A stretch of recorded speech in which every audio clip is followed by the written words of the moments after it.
So we are live, everyone. That's right. Hello, hello. For those of you who are joining us live, so glad you're here. My name is John Hulen. I am the host of the show Relationships and Revenue. So glad that you're here. And as you can see, for those of you who are watching, my guest is April Tribe Juke. April is a very good friend of mine. She has been on the podcast before. April is a survivor of domestic violence. She's written 2 books related to that particular subject. Again, I realize for those of you listening, you can't see the books, but I'm holding them up both right here. So the first one is Pinpoints of Light, Escaping the Abyss of Abuse. That was how she got out of domestic violence. And the second one she came out with last year is called Out of Darkness, Find Fuel and Live Your Light. And that was how she went from survivor to thriver to victor. So those are the books that April has written. And that's my way of introducing her. So April, welcome to the show. Awesome. Thank you so much, John. It is awesome to be here. And thank your lovely audience for welcoming me here tonight. Oh, well, I will. Thank you so much for giving us some of your time tonight. This issue comes to the forefront. This issue of domestic violence comes up in October because October is Domestic Violence Awareness Month. I have to tell you that when you and I were talking before we did our interview last year, you gave me quite an education. To be honest, there were so many things that you introduced to me that I never would have thought of as under the large umbrella that is domestic violence. And so one of the things that I'd like to do is for you to share a little bit of your story, kind of what was happening, how you got out, and what life looks like for you right now. All right. So oh, goodness, a long time ago in a land far away. It kind of feels like now. Yeah. So my first marriage, like any great marriage starts out, we both love each other, connections, trying to see if we're on the same team, moving things forward. And when we realize that things are not exactly going in the direction that we both desired, you start asking questions, you start looking at things, and then behaviors start to pop up. With that being said, some of the behaviors were behaviors that he had expressed in high school with drinking and possibly with some drugs. And I'm new to that type of world. I'm not understanding what's happening. And I'm thinking that's the problem. Well, it's a little bit more than that, which usually is, right? The whole concept about addiction and things, there's an underlying pain, something else that's going on that they're suffering from. And again, when you're young, you just don't realize or have the wisdom to do a lot of that understanding and searching. There's a lot of fear too. What else am I going to find out? I'll just keep the status quo and hope the other thing goes away. And so, trying that way, that didn't work either. So we started going to these cycles where he would do great things, had his own business, things were coming in, he was in construction, we would get jobs, we would go forward.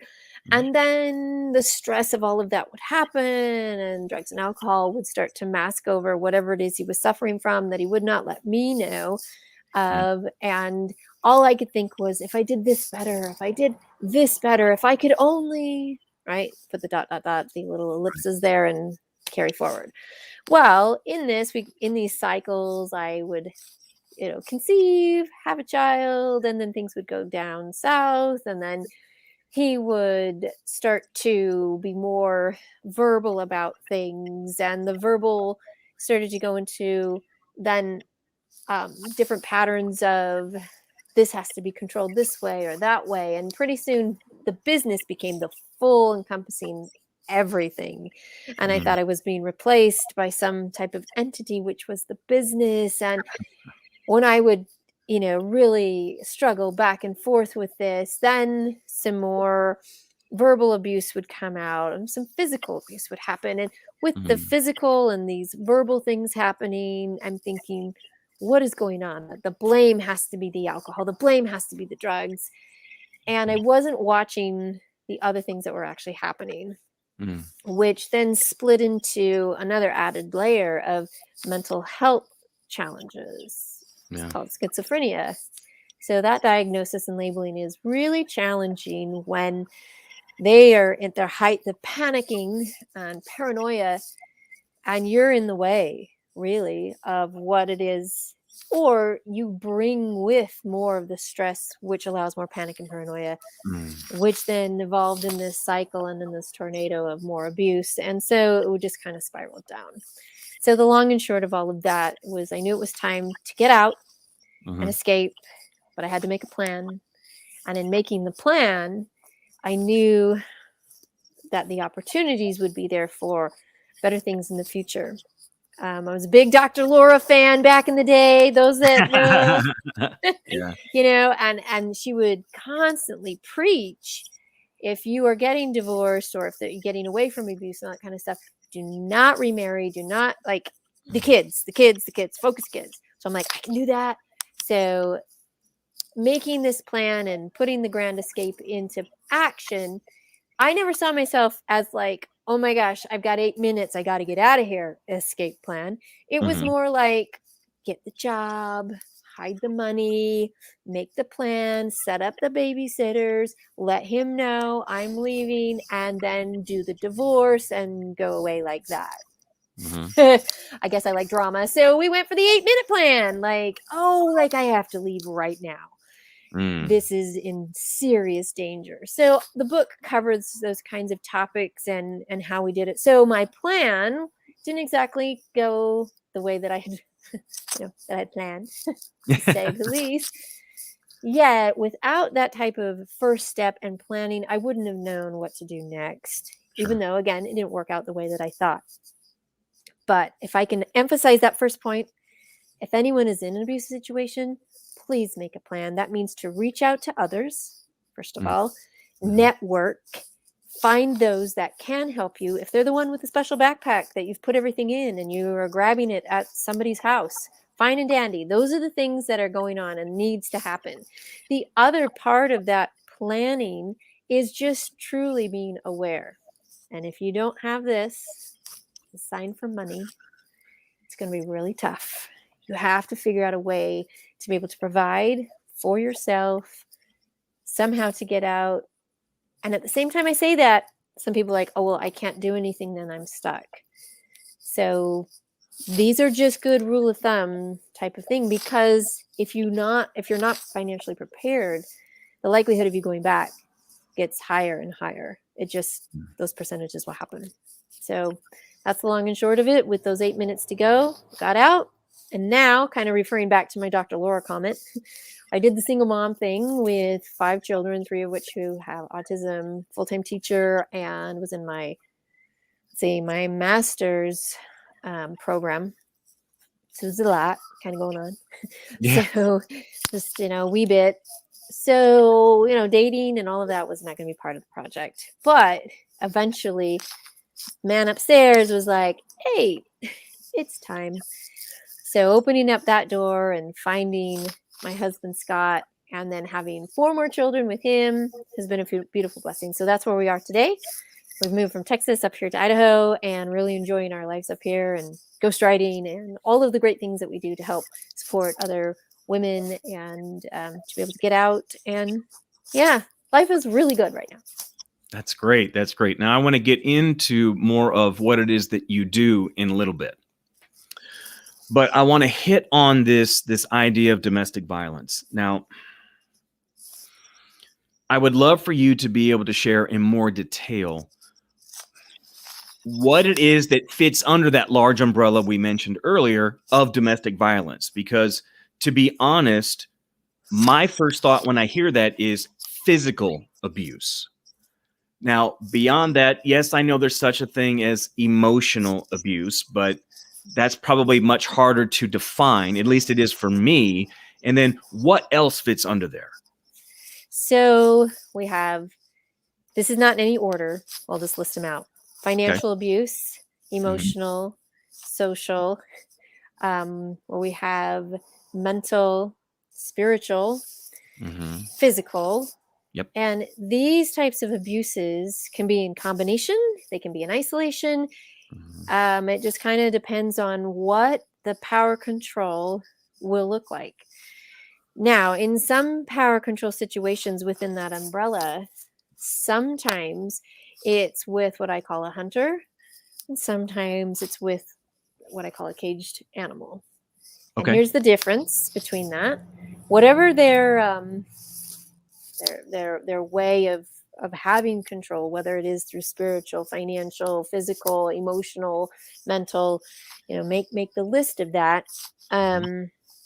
Whichever way that is, they will have an underlying reason for it. So, for example, hunters, they know who they're going after, they know who they can control, and whatever type or way they want to do it is how they do it, because for them, it is really that power control for everything. And it's the cat and mouse, right? That mouse tries to run and the cat brings it back, and back and forth, and they have that ultimate play. The caged animal, on the other hand, you are, as part of this relationship, you approach, I'll say you approach the cage, quote, air quote, you'll approach the cage to try to help them. But in their worry, concern, paranoia, and fear, they don't know if you are there to help them or to hurt them. They cannot differentiate. Anyone approaching is going to be struck, whether that's physically, emotionally, spiritually, financially, because they don't know who to trust. And so their control comes at it based really out of a lot of fear. Both can suffer from different elements. Sometimes, the alcoholism, the drugs, things like that, or other addictions, pornography, whatever, is that mask of just dealing with the emotions that they're feeling at the time. And so that's just kind of another added layer. But really, the caged animal is somebody that controls for a different reason. They don't have the same motive as a hunter. A hunter knows the prey. They're going after. They're seeking that one who they really ultimately can control. So that's kind of a little bit of difference. But yeah, based on any of those kinds of things, financial, emotional, spiritual, physical, mental, there's lots. All right. You said something that triggered another question for me. In my mind, when I think of domestic violence, I think in terms of men committing that on women most of the time. But are there instances where it's the opposite, where it's women doing that to men? And if that happens, in what ways does it happen? How should a man respond to that? So definitely it can happen. Of course, our numbers are fewer on that side, but same thing, spiritual, emotional, mental, can even be physical, because maybe the man is like, I don't hit women. So I wouldn't say maybe with her own physical strength, but she can grab objects and really do some damage, right? And so, there are parts of that. But really, the point is, anyone who is going to control someone else, whether it's through their words, through their mental, through spiritual, financial, whatever, that's abuse. So it can look similar as far as the ways that they do it. Their delivery might be slightly different, but ultimately it's a power control thing. Gotcha. Well, I would imagine that, speaking strictly from the physical abuse side, that the instances of these happenings being reported by men would be extremely low, if for no other reason, because there would be a stigma attached to it, an embarrassment to somehow admit that. Yeah, very true. Yeah. Okay. One of the things I want to be sure that I mention here, I want to make sure folks know this about you. Besides the fact that you are an author, clearly, and you are a teacher, you have some other things that you do. You are a ghostwriter, which is actually very cool. And you also coach authors on how to not only write and improve their writing, but on how through the entire book publishing process. Is that correct? Yeah, pretty much. Yeah. Okay, It's well great. It's great fun. tell us a little bit more about that, because I find that very intriguing, because you've kind of branched off on your own now, and you're kind of you're doing all of that. I mean, if I remember right, you've started your own publishing house. Well, not quite yet, but what I do is as I help with the ghostwriting and so on, no matter who it is, we want really to get the story out. So I kind of show Mm. them a process.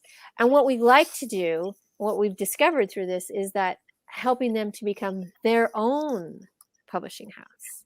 Oh, And that okay. is really cool because then, it's really fun to watch them design up their own, we'll just say logo for lack of a better word, right? Their own Mhm. logo, what they're going to call it. And that it adds that professionalism to it, right? Now, of course, if Mhm. they have a publisher, they can go whichever direction. If they're like, oh, wow, it's so expensive, I'm not sure. I definitely can show them these are your steps. And then, hey, you can have your own publishing you know, opportunities. And if you have Yes. other books in the works, hey, this is a way to go to make sure that your branding really sticks on that and it's all you. So we've discovered through the process that they're really excited and empowered and, will help support however, because a lot of the people who come to ask for ghostwriting services are women who have been in abuse who want to share their story. Not Mhm. all my clients are that way, but many are. And so as we go through the process, they want to know what's next. And when you have left abuse, the financial drain is, whew, it's you got little crumbs hanging out there, but you still want to share this story and get it out to help and support other people. So we found in doing it this way that yeah, it's fun to watch the empowerment. Like Mhm.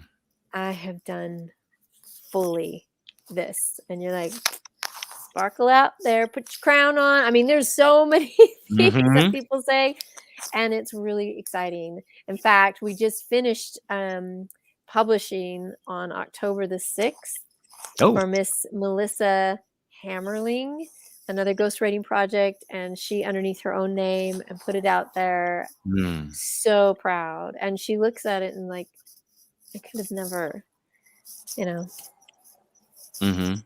hold a minute. Could have never have done this. I didn't know the way I just knew my story. Right. So fun to kind of show them through it. So really Would exciting. would you say that based upon your dealings with primarily women who have come out of some form of domestic violence, would you say that it is a helpful thing for them to get their story out, whether or not they publish, just to be able to get it out of them? It's really, really amazing to see this. And what we see through this transformation, and no, I am not a counselor. I don't have a degree in anything like that. However, we do know as you journal, you express. And as you write things down and reflect back, things become sharper. Some things you can let go because you literally wrote it out of you, right? Mhm. And so it's easier to let go. What we see within this process is really interesting as well. Usually there are four, I'll say stories or four parts of a story usually emerge where we have our victim stories first. And that's the then story. Then this happened, then this happened, then this happened. So you just got to get it all out, right? Mhm. And then as they go back and we start editing, it becomes the survivor story where they're picking out the highlights like, okay, Mhm. that's enough of that stuff. We're going to do this. And then I shown here and I did this. And so it becomes a survivor story.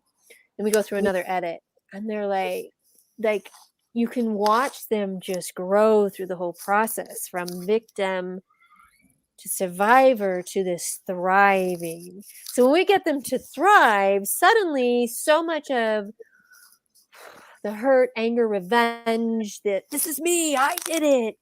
It doesn't necessarily leave, but it refines into a place of like, I want to show you how to do this too. And there's an Okay. act of humility that comes with it, and it is amazing. And then those at the end, if they really want to go through it a fourth time, I don't force a fourth time, but some are like, I need to take this one more step. We Mhm. call those really, they figure out the whole forgiveness factor. And when the Oh. forgiveness factor is there fully, that's when they become the victor. They truly Mm. become the victor of their own story. So it is powerful. And when the hard parts are really written out and I read it back to them, whether it's a chapter or a few chapters of a particular scene, Mhm. I mean, we go from tears to like a stronger face, to a deep smile, to just this peace, even though it was the same story, because they've grown through the process. Yeah. So the answer to that my long answer to that short question is, yeah, it's amazing. It's really cool. Gotcha. Gotcha. Okay. All right. So let's go a slightly different direction now. And I want you to address the whole notion of domestic violence from a preventative side now. So, what are some telltale signs that we need to be looking for? First of all, in our own relationships, but then secondly, those who are closest to us, be they friends, family, even coworkers, clients, it doesn't matter, ones that we consider close. What do we need to be watching out for to say something's going on here? All right. So this kind of is an interesting thing, and I've put together a supporters toolkit for this. You're Hmm. watching for these signs of how they're behaving. If there's somebody that's always at an arm's length, they don't let you in too far. Hmm. There's kind of some tips with that. Why are they always wearing their glasses? Why do they always wear their hoodie? It's July outside. What's happening here? Hmm. They are always late to work. Why? Why do they always have these little bits of excuses? When the phone rings, they go pale. What's going on? Right? Hmm. Or they get the text in the middle of the boardroom, and then they return, and you can tell the aura, the spirit, the feeling has shifted. What's up? Something's up. Yeah. So these things are happening. Those are big clues, and when you see it, um, note it. But really, the most important thing is to become a friend. Become Mm. a friend to that person. Let them know that you're there. Now, you don't have to, build this entire huge long friendship before you ask a question. You just have to be truthful Mm. and connecting and show them love. And that is the huge part of this empathy. If you're that Mm. listening ear, sometimes you'll be that. If you're the one that, like I said before, holds the special bag and that's all you can do, that's fine too. Mm. The point is, supporters are the network that allow for the escape to happen. Mm. Gotcha. So that's a big thing. And in the supporters toolkit, you'll learn a lot of different things about that. Part of also this prevention, which I'm going to be adding because we want some specific points. So, short story, quick friend story. So, I've got a friend who her daughter is dating someone, and finally, like, she's had abusive relationships before, and this guy finally feels like, oh, yay, you picked a good one, hooray, kind of a thing. And I had just listed something about red flags. So I'm posting red flags through every week for the month of October. Hmm. There's 18 that I use, but for the month of October I've picked 5. Anyway, she read one of them which talked about perfection. Hmm. How is perfection a red flag? Okay, let me explain. If the man, the woman, whomever the couple is related, as they're dating and such, if that person never shows flaws, is like, my gosh, she's here always on time. He's like all like lists and lists and lists of qualities. It's tough because you have to follow your gut, but that's a little off because we're all flawed. And if someone is showing up that has nothing on them, take that as a flag. because they have to have so much control so that everything is there. What do you think's going to happen when that relationship takes into the next step, or even gone even into marriage? Mm-hmm. That perfection that he expressed or she expressed is now going to be glooping in all on you. So be careful. And that's something that really shocked her, because she was like, I could name this list of all these good things, all the qualities that the other bozos didn't have. Mm-hmm. But now I'm going to watch a little more. Mm-hmm. And I'm going to ask some questions of real friends. And if they're truth tellers, their real friends are like, yeah, he messes up and this. And if they can share with you the flaws, then it's going to be okay. Then that's one of those good first impression kinds of things. Like, okay, so he is still human. Okay. If they're like, yeah, no, I've never seen, I don't know what you're talking about. I don't know. That's a red flag. So, like I said, I've got 18 of them. I can list them down here on the show. Some of them are things that you would most likely kind of assume: jealousy, controlling behavior, blames others for their feelings, disrespectful, cruel to others. Yeah, those are like, yeah, I can see that. But like I said, perfection, that's a little off. Or does not surround themselves with truth tellers. Another one that's kind of interesting. So, yeah, those are part of those, that list. Gotcha. All right. So let's think in terms of men right now, because I'm certain that there are men who are either viewing this or listening to this, and they're like, I don't think I'm abusing anybody. I mean, I'm not physically abusive. I don't say anything that I think could be construed that way. I don't feel like I'm doing any of those kinds of things. What would you say to somebody like that? So ask friends, ask the spouse, ask the girlfriend.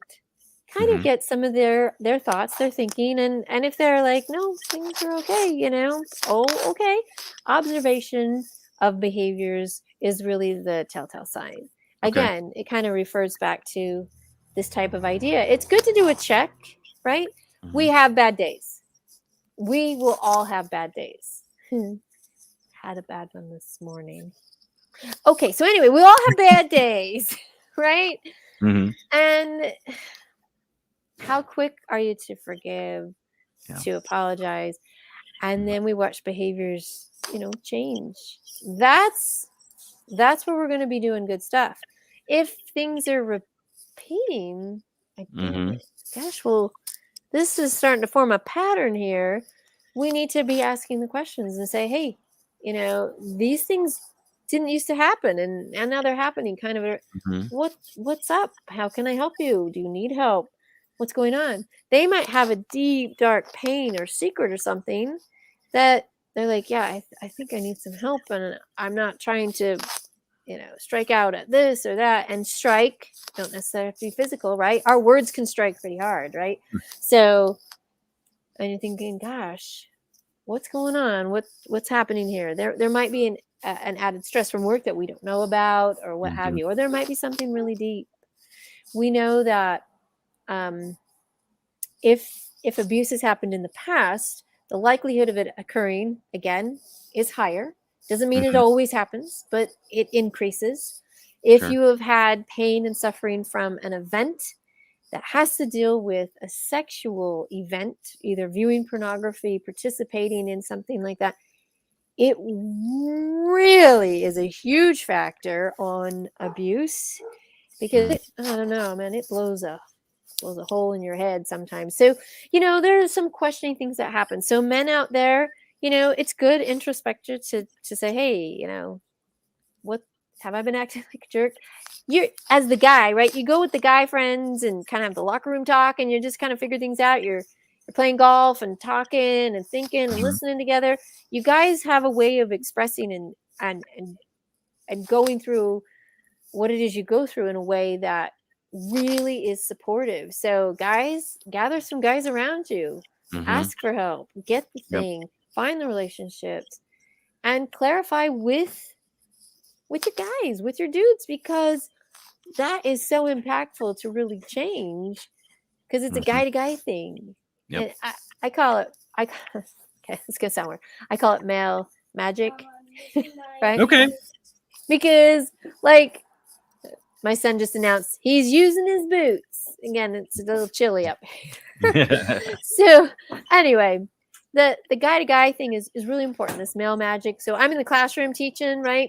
Mhm. And sometimes a guy just, like my guy supporters and helpers, they can just stand in the room and they're not like crossed arms and giving a glare. They're just there. And suddenly we see these behaviors really shift. And you're like, Mhm. wow.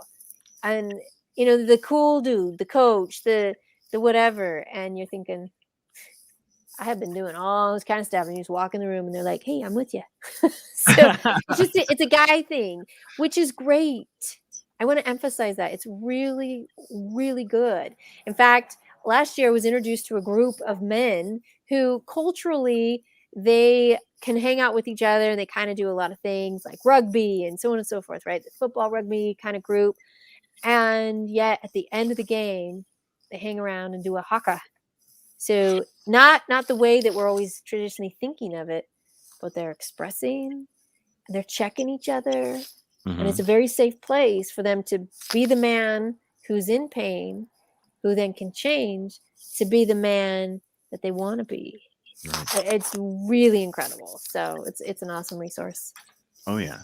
And it sounds like, going back to something you said earlier, so I'm kind of re-emphasizing it, how important it is to have those truth tellers in our lives, not just the one who is being abused, but maybe the one who's doing the abusing. If you're the one that's doing the abusing, if you have those truth tellers in your life, the likelihood of you getting past that, working through that, so that's no longer a part of your life, I would assume that increases, that it's the likelihood of you getting over that is more. Would you agree with that? I would absolutely agree with that. Yeah. And that has to be fully supported from a guy to guy type of thing, because um, his last name is, let's see. Oh my gosh, I'm going to mess it up. Jackson Katz, Katz. Jackson Mhm. Katz. This is the whole concept, and he talks with military. He talks with different sporting groups and coaches and teams that talk about, you know what, when it's guy to guy, things can really happen, and you guys are the change agent. Because I'm sorry, when we count numbers, it's how many women are in abuse, and most of that is coming from men. Yeah. So he has the focus on what's happening, right? Like the tradition has been, and through no fault, it's been very victim focused. And he has Mhm. a quick little explanation for this where it says John beats Mary. Then the next sentence, Mary was beaten by John. And he's like, just look at that one shift. We were talking about John. Next sentence, we're talking about Mary. And John's at the end of the sentence, almost falling off. Mm.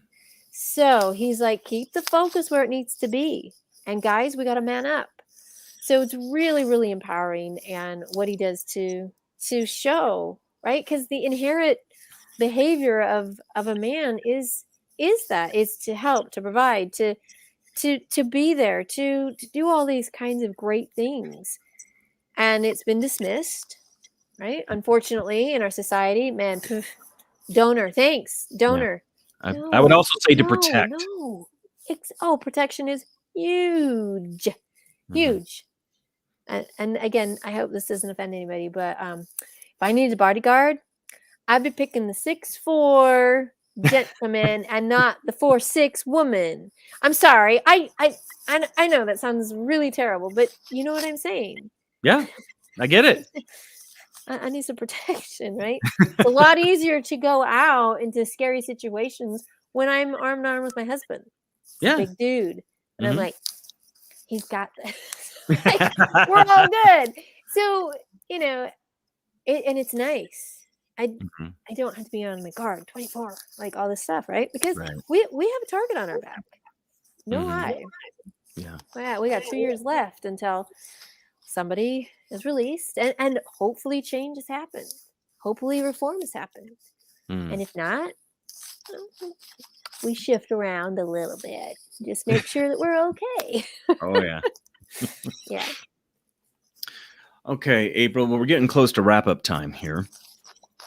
But I wanted to be sure to give you an opportunity to tell folks, first of all, how can they find you? All right. You can find me at my website, April Tribe, GIAUQUE, juke.com.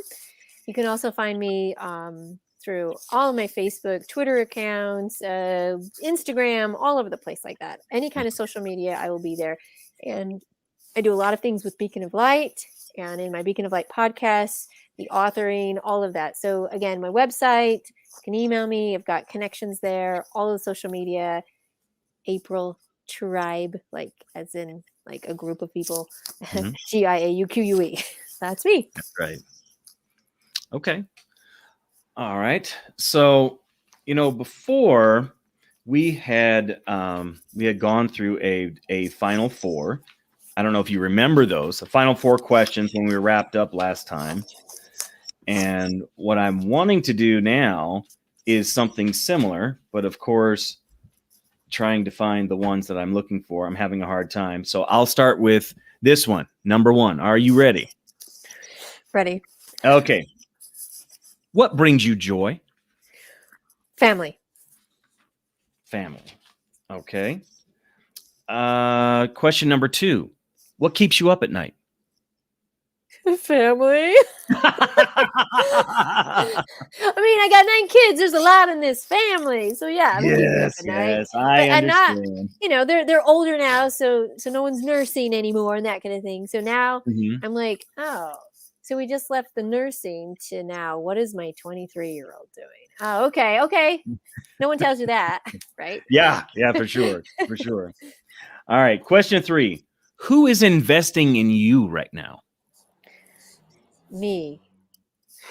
Okay. If that makes sense. Like Okay. self-care, Mm-hmm.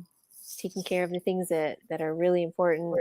And I would hope to say my fans, my friends, my husband. But Mm-hmm.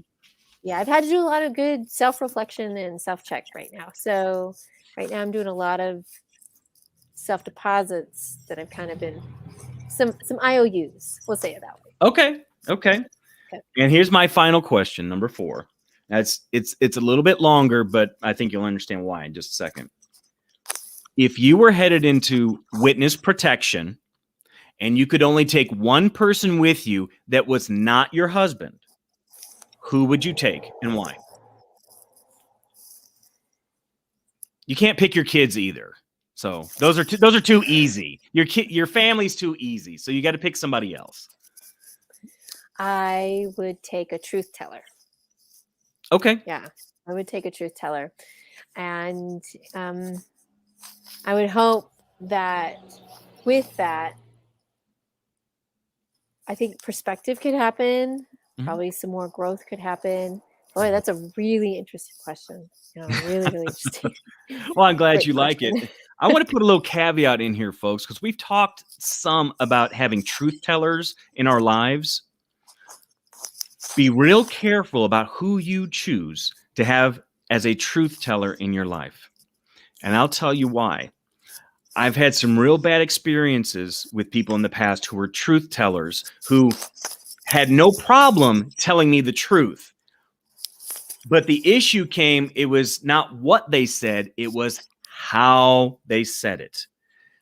They wanted to see change in me, but they didn't do it in graceful and loving ways. So my encouragement to you is to find truth tellers that will tell you the truth in love. That is important. Because if that truth teller doesn't love you, that's not helping you. That's not serving you. Very true. Because when that love is there. Mm-hmm. It's the way God does it, right? Exactly. God's a great truth teller. No, for sure. Yet he still embraces with ultimate love. Yeah. So it's a great example. 100%. 100%.